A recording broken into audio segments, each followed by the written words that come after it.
professor Almir Garcia Fernandes, aqui da Universidade Federal de Uberlândia. Nós vamos continuar com os nossos estudos do Direito Civil 1, né, da parte geral. Nesse quarto vídeo, nós vamos comentar um pouquinho sobre as situações de revogação da lei, né, e também sobre o artigo 3º da Lei de Introdução às Normas do Direito Brasileiro, tá? Comentando um pouco sobre a obrigatoriedade das leis. Bom, começando inicialmente sobre a revogação das leis, é importante nós falarmos que uma lei, depois que ela foi publicada, depois que ela entrou em vigência, nós temos que entender que a vigência dessa lei só vai cessar com a revogação dessa lei, a não ser que essa lei foi uma lei temporária, né? Então, nós temos que uma lei, quando entra em vigência, só perde a vigência quando ela é expressamente ou tacitamente revogada por uma outra legislação, a não ser que ela seja uma lei temporária. O que é isso? Uma lei que no seu próprio texto já tem a situação de perda, né, da sua vigência, né, como é o caso, por exemplo, né, de algumas legislações que são publicadas durante um período de pandemia ou durante um período de guerra, por exemplo.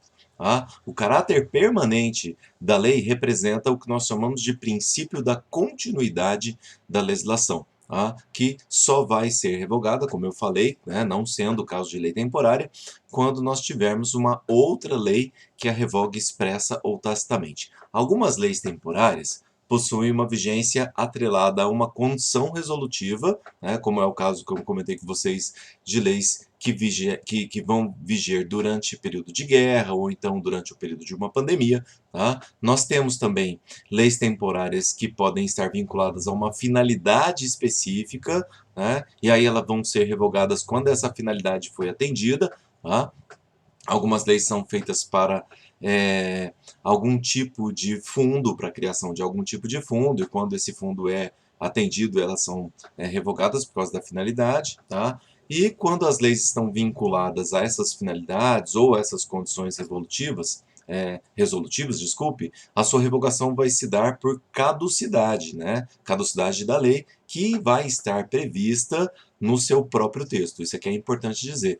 As leis temporárias que estão ligadas a finalidades específicas ou condições resolutivas, o seu texto normativo deve apresentar essa situação de caducidade. A lei não pode ser revogada por uma lei hierarquicamente inferior, e pode ser uma revogação total, que nós chamamos de abrogação, ou uma revogação parcial, que nós chamamos de derrogação. Isso é importante, viu, pessoal? Muito cuidado, né? As leis, elas precisam ser revogadas por outras leis, mas de mesma hierarquia ou então de hierarquia superior, nunca de hierarquias inferiores, tudo bem? As normas constitucionais programáticas, que são aquelas normas que dependem de outras normas, né, para serem organizadas, elas não revogam normas anteriores a elas, que mantém-se vigente até que sejam aprovados os novos textos de regulamentação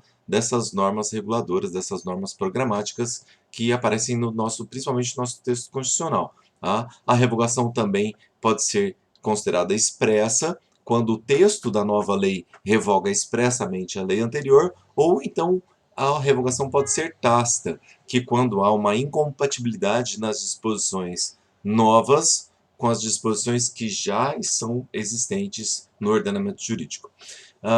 Passando agora ao estudo da Lei de Introdução às Normas do Direito Brasileiro, nós iniciamos o estudo, então, do artigo 3º, que fala que ninguém se escusa de cumprir a lei, alegando que não a conhece. Aqui nós temos, então, um princípio de eficácia da nossa norma jurídica que exige a obrigatoriedade a todos do conhecimento da legislação. Essa obrigatoriedade de conhecimento das leis é importante porque nós não podemos alegar que não conhecemos a lei que foi publicada.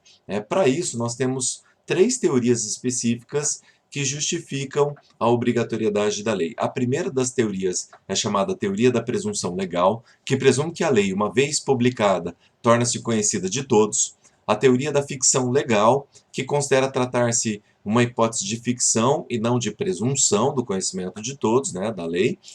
E a teoria da necessidade social, que hoje é a teoria mais aceita sobre a obrigatoriedade da lei, né? Que entende que não é uma presunção legal ou uma hipótese de ficção, mas sim uma necessidade social, né? A lei é obrigatória e deve ser cumprida por todos, não pelo conhecimento, mas sim por elevadas razões de interesse público. Tá? Por isso que essa teoria da necessidade social, necessidade de que todos conheçam e respeitem o ordenamento jurídico, é a mais aceita.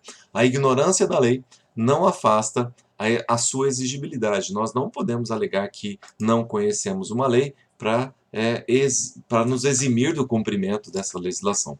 Por fim, né, encerrando essa aula, nós temos que fazer um pequeno comentário ainda sobre aquilo que nós chamamos de erro de direito. Tá? Muito cuidado, não é ignorância da lei. Tá?